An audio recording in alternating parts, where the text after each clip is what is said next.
جو شاید آپ کے گھر کی کہانی جیسی لگے، میں ان کا نام چینج کر دیتی ہوں، رضیہ آنٹی کہہ لیتے ہیں کہ ان کا ایک ہی بیٹا تھا عمران، ان کے ہسبینڈ کا انتقال ہو گیا تھا۔ تو رضیہ جو تھی وہ لوگوں کے گھروں میں کام کرتی تھی، اور شام کے ٹائم آپ کو پتہ ہے ملتان میں عورتیں کڑھائیاں بہت کرتی ہے دوپٹوں پر، چادروں پر، تو وہ امبرائڈری کا کام بھی کرتے تھے۔ لیکن اس نے عمران کو پڑھایا، اس کے ہر خواب کو اپنی آنکھوں میں سجایا۔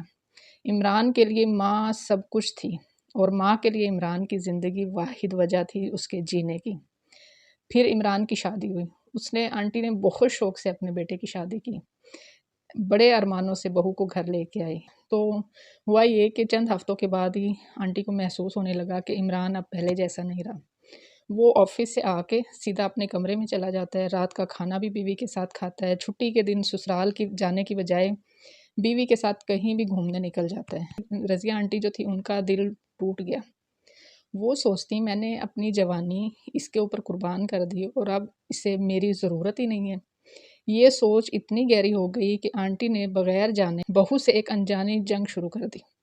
چھوٹی چھوٹی باتوں پر تانے دینا، ہر بات میں مقابلہ، ہر موقع پر جتانا کہ میرے زمانے میں تو ایسا نہیں ہوتا تھا، اور نتیجہ یہ نکلا کہ عمران گھر میں تناؤ سے بچنے کے لیے اور کم گھر آنے لگا۔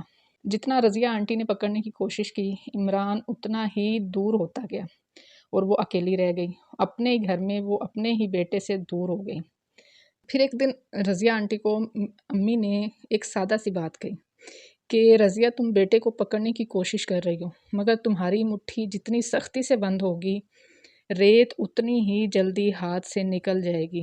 ہاتھ ڈھیلا رکھو، ریت خود بخود ہاتھ میں ٹھہر جائے گی۔ یہ بات رضیہ آنٹی کے دل میں اتر گئی۔ اس نے اپنا رویہ بدلنا شروع کیا، اس نے بہو کو بیٹی کہنا شروع کیا اور دل سے کہنا شروع کیا۔ اس نے عمران سے وقت مانگنا چھوڑ دیا، بلکہ خود عمران اور اس کی بیوی دونوں کے لیے وقت نکالنا شروع کیا۔ اس نے شکایتیں کرنی چھوڑ دی اور سراہنا شروع کر دیا، اور پھر اس کا نتیجہ یہ نکلا کہ کچھ ہی عرصے کے بعد عمران خود بخود گھر میں زیادہ وقت گزارنے لگا، کیونکہ اب گھر میں تناؤ نہیں، سکون تھا۔ اور یہ کہانی صرف رضیہ آنٹی کی نہیں ہے، یہ ہر اس ماں کی کہانی ہے جو انجانے میں اپنے ہی ہاتھوں سے وہ رشتہ کمزور کر رہی ہے جسے وہ سب سے زیادہ مضبوط رکھنا چاہتی تھی۔ مگر سوال یہ ہے کہ ہم ایسا کیوں کرتی ہیں؟ ہمارے اندر وہ کون سی نفسیاتی وجہ ہے جو ہمیں انجانے میں یہ سب کرنے پر مجبور کرتی ہے؟ تو آج اس راز کو جانتے ہیں۔ سچ یہ ہے کہ اس مسئلے کی جڑ محبت میں نہیں، خوف میں ہے۔ وہ خوف جو ہر ماں کے دل میں کہیں نہ کہیں چھپا ہوتا ہے۔ اگر بیٹا مجھ سے دور ہو گیا تو میری زندگی کا مقصد ہی ختم ہو جائے گا۔ سوچیں، ہم عورتوں نے اپنی زندگی کا مرکز ہی اپنی اولاد کو بنا لیا ہوتا ہے۔ ہم اپنی پہچان، اپنی خوشی، اپنا وقار سب کچھ اپنے بچوں سے جوڑ لیتی ہیں۔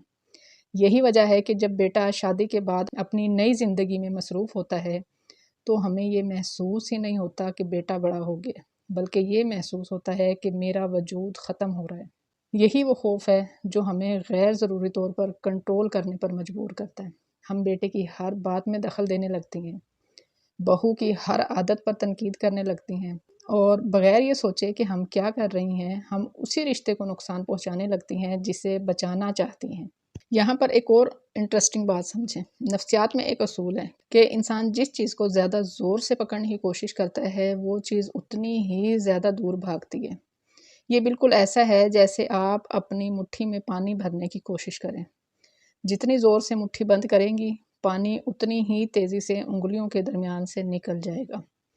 بیٹے کا رشتہ بھی ایسا ہی ہے، جتنا زیادہ آپ اسے قابو میں رکھنے کی کوشش کریں گی وہ اتنا ہی زیادہ دور بھاگے گا، کیونکہ کوئی بھی انسان چاہے وہ کتنا ہی محبت کرنے والا بیٹا کیوں نہ ہو، اپنی زندگی پر کنٹرول برداشت نہیں کر سکتا۔ اب سوچیں، اگر خوف ہی اصل جڑ ہے تو حل بھی وہیں سے شروع ہونا چاہیے۔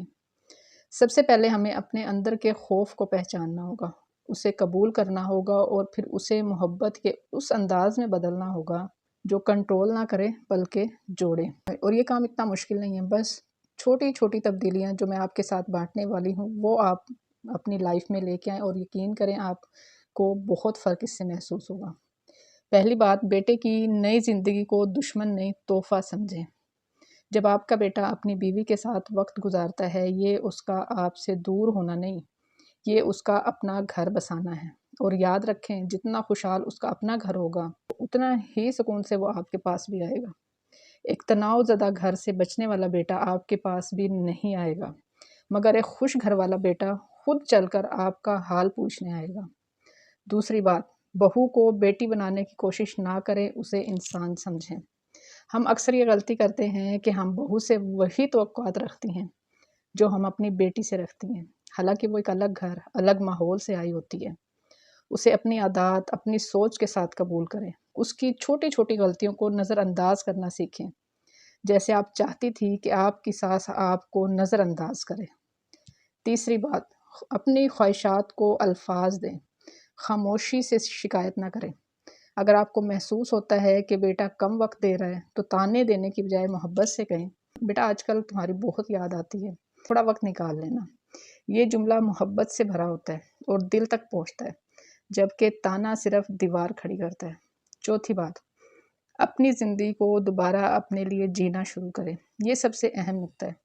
جب آپ کی پوری زندگی صرف بیٹے کے گرد گھومتی ہے تو آپ کا ہر جذبہ اسی پر منحصر ہو جاتا ہے، مگر جب آپ اپنی زندگی میں کوئی ہابی رکھتی ہیں یا اپنی جیسے کوئی سہیلیوں کی گیدرنگ ہو گئی، کوئی نماز اور اذکار کا معمول ہو گیا، کوئی چھوٹا سا کام شروع کرتی ہیں تو آپ کا دل آزاد ہو جاتا ہے، اور آزاد دل ہی محبت کو صحیح طریقے سے نبھا سکتا ہے۔ پانچویں بات، تعریف کرنا سیکھیں، تنقید کم کریں۔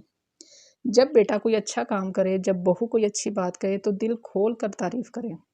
الفاظ کی طاقت وہ ہے جو دیواریں بھی گرا دیتی ہے اور دیواریں بنا بھی دیتی ہے، اور آپ کا انتخاب کیا ہے یہ آپ پر منحصر کرتا ہے۔ یہ سب باتیں سننے میں سادہ لگتی ہیں، مگر ان پر عمل کرنا وہ اصل ہمت مانگتا ہے جو ہر ماں میں ہوتی ہے، بس اسے جگانے کی ضرورت ہے۔ اب آپ میں سے بہت سی بہنیں یہ سوچ رہی ہوں گی کہ ہم تو اپنی طرف سے پوری کوشش کرتی ہیں، مسئلہ تو بہو کی طرف سے ہے، وہ آ کر گھر کا سکون خراب کر دیتی ہے، بیٹے کو ہم سے دور کر دیتی ہے، ہر بات کو الگ رنگ دیتی ہے۔ اور یہ شکایت غلط نہیں ہے، یہ بہت سی ماؤں کے ساتھ واقعی میں ایسا ہوتا ہے۔ اس لیے میں یہ بات صرف ساس کے کندھوں پر نہیں ڈالوں گی۔ رشتہ ہمیشہ دو طرفہ ہوتا ہے۔ اگر گھر میں سکون چاہیے تو ذمہ داری دونوں طرف سے نبھانی پڑتی ہے۔ تو اب بات کا جو موڑ ہے وہ بہو کی طرف موڑتے ہیں، کیونکہ اگر آپ کی بیٹی بہو بن کر کسی اور کے گھر جائے گی تو آپ ضرور چاہیں گی کہ وہ بھی یہ باتیں سمجھے۔ سب سے پہلی بات جو ہر بہو کو سمجھنی چاہیے، ساس بھی کسی کی ماں ہے، اور جس گھر میں آپ بیاہ کر آئی ہیں وہ گھر کسی کی برسوں کی محنت سے بنا ہے۔ اس گھر کا نظام، اس کے طور طریقے راتوں رات نہیں بدلے جا سکتے۔ تھوڑا صبر، تھوڑی نرمی، رشتے کو وقت دینے سے ہی مضبوطی آتی ہے۔ دوسری بات، شوہر کو ماں کے مقابلے میں کھڑا نہ کریں۔ کئی بہویں انجانے میں اپنے شوہر سے کہتی رہتی ہیں تمہاری امی ایسی ہے، تمہاری امی ویسی ہے۔ یاد رکھیں، جو شوہر اپنی ماں سے دور ہو کر آپ کے قریب آتا ہے وہ ایک دن اپنی ماں سے دور ہونے کی طرح آپ سے بھی دور ہو سکتا ہے، کیونکہ محبت میں مقابلہ نہیں چلتا، صرف عزت چلتی ہے۔ تیسری بات، ساس کی چھوٹی چھوٹی عادتوں کو دل پر نہ لیں۔ ہو سکتا ہے ساس کا لہجہ تھوڑا سخت ہو یا وہ پرانے زمانے کی سوچ رکھتی ہو، مگر اکثر اس سختی کے پیچھے محبت چھپی ہوتی ہے، بس اظہار کا طریقہ مختلف ہوتا ہے۔ اگر بہو تھوڑی نظر انداز کرنا سیکھ لے اور جواب میں محبت سے پیش آئے تو وقت کے ساتھ ساس کا دل بھی نرم پڑ جاتا ہے۔ چوتھی بات، ساس کو بھی اپنے فیصلوں میں شامل کریں۔ کبھی کبھار ان سے مشورہ لیں، ان کے تجربے کی قدر کریں۔ جس گھر میں بزرگ کو عزت اور اہمیت ملتی ہے وہاں برکت بھی رہتی ہے اور سکون بھی۔ اور یہ بات صرف بہو کے لیے نہیں ہے، ساس کے لیے بھی سبق ہے۔ جیسا سلوک آپ اپنی بہو سے چاہتی ہیں ویسا ہی سلوک اپنی بہو کے ساتھ کریں۔ اگر ساس بہو کو بیٹی کی طرح عزت دے تو بہو کے لیے بھی ساس کو ماں کہنا مشکل نہیں رہتا ہے۔ رشتہ محبت مانگتا ہے، طرفداری نہیں۔ اب ذرا غور کریں کہ ہم ہمیشہ یہ سمجھتی ہیں کہ رشتہ بچانے کی ذمہ داری صرف ماں کی ہے یا بیٹے کی یا بہو کی، لیکن حقیقت جو بہت کم مائیں سمجھتی ہیں وہ یہ ہے آپ کا بیٹا آپ سے دور نہیں بھاگتا، وہ اس تناؤ سے بھاگتا ہے جو اس گھر میں محسوس ہوتا ہے۔ یہ فرق سمجھنا بہت ضروری ہے۔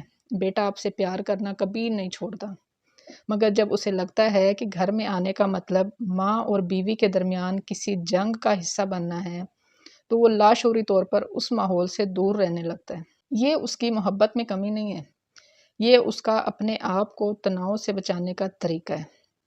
اور یہاں سب سے حیران کن بات یہ ہے کہ جو ماں اور بیوی گھر کو سکون کا گھر بنا دیتی ہے، وہ بیٹے کی اور ہسبینڈ کی محبت کو کھونے کی بجائے اس کی محبت کو اور بھی گہری کر لیتی ہے، کیونکہ ہر انسان چاہے وہ کتنا ہی مصروف کیوں نہ ہو جائے، سکون کی طرف کھینچا چلا آتا ہے۔ اور دنیا میں سب سے زیادہ سکون کہاں ملتا ہے؟ ماں کے آنچل میں۔ بس شرط یہ ہے کہ وہ آنچل تناؤ کا نہیں، سکون کا ہو۔ سوچیں اگر آپ کا گھر ایسا بن جائے جہاں بیٹا آنے سے پہلے مسکرائے، جہاں بہو ساس کا نام سن کر گھبرائے نہیں، اور ساس جو ہے وہ بہو کے آنے کا سن کر ناخوش نہ ہو، تو کیا آپ کے بیٹے کا دل خود بخود آپ کی طرف نہیں کھینچے گا؟ یہی وہ راز ہے جو اکثر مائیں زندگی بھر تلاش کرتی رہتی ہیں مگر پا نہیں پاتی، کیونکہ وہ اسے باہر ڈھونڈتی ہے، حالانکہ یہ راز ان کے اپنے بیہیویئر میں چھپا ہوتا ہے۔ اب آپ سمجھ گئی ہوں گی کہ اصل مسئلہ بیٹا نہیں، اصل مسئلہ گھر کا ماحول ہے، اور ماحول بنانے کی طاقت صرف اور صرف آپ کے ہاتھ میں۔ اگر آپ آج یہ ویڈیو دیکھ رہی ہیں تو اس کا مطلب ہے کہ آپ کا دل ابھی بھی امید سے بھرا ہوا ہے، اور یہی امید سب سے بڑی طاقت ہے۔ یاد رکھیں، رشتے کبھی بھی ایک دن میں نہیں ٹوٹتے، اور نہ ہی ایک دن میں جڑتے ہیں، مگر ہر چھوٹی مسکراہٹ، ہر نرم لہجہ، ہر معاف کر دینے والا فیصلہ اس رشتے کی بنیاد کو دوبارہ مضبوط کرنا ہے۔ آپ نے اپنے بیٹے کو بچپن میں چلنا سکھایا تھا، اور یاد بھی ہوگا وہ کتنی بار گرا تھا، مگر آپ نے ہار نہیں مانی تھی، آپ نے اسے بار بار اٹھایا، بار بار حوصلہ دیا تاکہ وہ چلنے لگے۔ آج بھی ویسا ہی وقت ہے، آج یہ رشتہ گر رہا ہے، مگر آپ کے پاس وہی ماں کا دل ہے جو ہار نہیں مانتا۔ بس اس بار آپ کو اسے چلنا نہیں، محبت کا نیا طریقہ سکھانا ہے۔ اور سب سے خوبصورت بات یہ ہے کہ جب آپ خود بدلیں گی تو گھر کا پورا ماحول بدل جائے گا۔ آپ کو کسی سے لڑنے کی، کسی کو سمجھانے کی، کسی سے شکایت کرنے کی ضرورت نہیں ہے۔ صرف اپنے دل کو نرم کریں، اپنے لفظوں کو محبت سے بھریں، اور دیکھیں کیسے یہ رشتہ خود بخود سنور جاتا ہے۔ آپ کا بیٹا آج بھی وہی بیٹا ہے جو کبھی آپ کے آنچل میں سویا کرتا تھا، بس اب اسے آپ کی محبت کا وہ انداز چاہیے جو اسے آزادی بھی دے اور تعلق بھی مضبوط رکھے۔ یہ سفر آسان نہیں ہوگا، مگر یہ سفر ناممکن بھی نہیں ہے، اور جس دن آپ اپنے دل سے خوف نکال کر محبت کو جگہ دیں گی، اس دن آپ محسوس کریں گی کہ رشتہ کھویا نہیں تھا، وہ صرف تھوڑا سا الجھا ہوا تھا۔ یاد رکھیں، ماں کبھی ہارتی نہیں، ماں صرف راستہ بدلتی ہے، اور جو ماں محبت سے راستہ بدلنا سیکھ لے وہ کبھی اپنا بیٹا نہیں کھوتی۔ کمنٹ کر کے مجھے ضرور بتائیں کہ کیا آپ نے بھی کبھی اپنے بیٹے سے دوری کا یہ درد محسوس کیا ہے؟ آپ نے اسے کیسے سنبھالا، یا ابھی بھی آپ اس مشکل دور سے گزر رہی ہیں؟ کیونکہ آپ کا ایک کمنٹ شاید کسی دوسری ماں کے لیے امید کی کرن بن جائے، اس لیے بلا جھجک اپنا دل کھول کر لکھیں اور اپنا خیال رکھیں۔ یہ تھی جی ہماری آج کی ویڈیو، امید ہے پسند آئی ہوگی۔ ویڈیو پسند آئی ہو تو لائک اور شیئر ضرور کیجیے گا، چینل کو سبسکرائب کرنا مت بھولیں۔ بہت شکریہ، اللہ حافظ۔